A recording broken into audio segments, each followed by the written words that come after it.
গ্যালারিতে মুক্তি পেয়েছে সঞ্জয় সমদ্দারের সিনেমা ইনসাফ।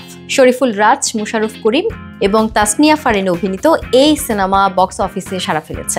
এবার সে সাফল্যের ধারায় ইনসাফের দ্বিতীয় কিস্তি নিয়ে আসছেন নির্মাতা। আগামী বছরের কোরবানির ঈদে মুক্তির পরিকল্পনা নিয়ে এগোচ্ছে সিনেমাটির টিম। নির্মাতা সঞ্জয় সমদ্দার গণমাধ্যমকে জানিয়েছেন, ইনসাফ 2-এর পাণ্ডুলিপি লেখার কাজ শুরু হয়ে গেছে। আগেরটির মতো দ্বিতীয় কিস্তির পাণ্ডুলিপিও লিখছেন নাজিম উদ্দৌলা, সৌরভ দে ও সঞ্জয় সমদ্দার।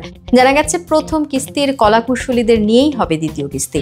মোশাররফ করিম, শরীফুল রাজ, তাসনিয়া ফারিন ও ক্যামিও চরিত্রে চমকে দেয়া চঞ্চল চৌধুরীদের সঙ্গে যুক্ত হবেন আরেকজন অভিনেত্রী। তবে সে অভিনেত্রীর নাম এখনই প্রকাশ করতে চান না নির্মাতা।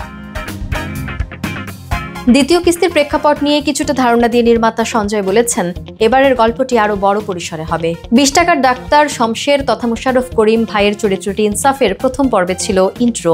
সেকেন্ড পার্টে তার বিপ্লবী জীবনের বিস্তারিত আসবে। আরো অনেক প্ল্যান আছে, ধীরে ধীরে জানাবো।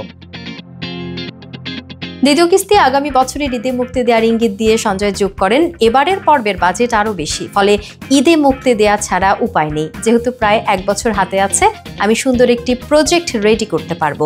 প্রথম পর্ব যেভাবে দর্শক গ্রহণ করেছে, আশা করছি পরের পর্ব সবার ভালো লাগবে।